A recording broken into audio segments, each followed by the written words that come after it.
मुंबई नाशिक महामार्गावरील वाढत्या वाहतुकीचा ताण कमी करण्यासाठी खारेगाव खाडीवर उभारण्यात आलेल्या 825 मीटर लांबीचा उड्डाणपूल बुधवार 29 एप्रिल पासून जिल्हाधिकारी श्रीकृष्ण पांचाळ यांच्या मार्गदर्शनाखाली वाहनांसाठी खुला करण्यात आलाय। यावेळी ठाण्याहून नाशिककडे जाणाऱ्या वाहन चालकांना, विशेषतः ठाणे, भिवंडी आणि कल्याणमधील प्रवाशांना वाहतूक कोंडीतून मोठा दिलासा मिळणार आहे। जिल्हाधिकारी श्रीकृष्ण पांचाळ यांच्या हस्ते या पुलाचे लोकार्पण करण्यात आलंय। बुधवारी सकाळी 10:45 सुमारास नव्या पुलावरून मुंबई, ठाणे, मुंब्रा, कळवा येथून भिवंडी, कल्याण, नाशिकच्या दिशेने वाहतूक करणारी वाहने सोडली गेली आहे, तर जुन्या पुलावरून भिवंडी, कल्याण, नाशिकच्या दिशेने वाहने सोडण्यात आली। गेल्या काही वर्षापासून या मार्गांवर वाहनांची संख्या मोठ्या प्रमाणात वाढली आहे। समृद्धी महामार्गाशी जोडणी झाल्यानंतर भविष्यातील वाढत्या वाहतुकीचा विचार करून रस्त्याचे रुंदीकरण तसेच पर्यायी उड्डाणपुलाची उभारणी करण्यात येते।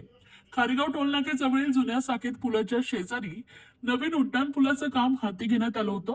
पूर्वी केवळ 15 मिनिटात पार होणारा हा टप्पा पार करण्यासाठी वाहतूक कोंडीमुळे 1 तास लागत होता। साकेत उड्डाणपूल सुरू झाल्यानंतर काही प्रमाणात कोंडी कमी झाली होती, मात्र पुढील अरुंद रस्त्यामुळे 4 मार्गिकांची वाहतूक 2 मार्गिकांवर येत असल्याने वाहनांचा वेग पुन्हा मंदावत होता।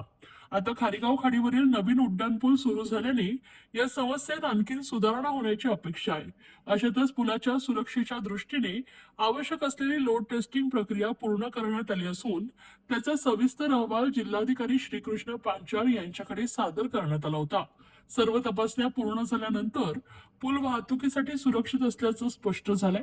माझीवडा वडपे या प्रकल्पाची मुख्य मार्गिका 23.80 किमी लांबीचा असून 21.31 किमी लांबीची कामे पूर्ण झाली आहेत। त्यानुसार हा प्रकल्प 90% पूर्ण झालाय, तर सेवा रस्ते 18.35 किमी लांबीचे असून त्यापैकी 16.88 किमी लांबीची कामे पूर्ण झाली आहेत। हा प्रकल्प मे महिन्याच्या अखेरीस म्हणजे पावसाळ्यापूर्वी पूर्ण करण्याचे नियोजन MSRDCचे आहे। याबाबत MSRDCचे कार्यकारी अभियंता सुभाष बोरसे यांना विचारले असता बुधवार 29 एप्रिल पासून हा उड्डाणपूल अधिकृतपणे वाहतुकीसाठी खुला करण्यात आलाय। या प्रकल्पामुळे ठाणे नाशिक मार्गावरील प्रवास अधिक जलद, सुरक्षित आणि सुलभ होणार असल्याचा विश्वास त्यांनी व्यक्त केला।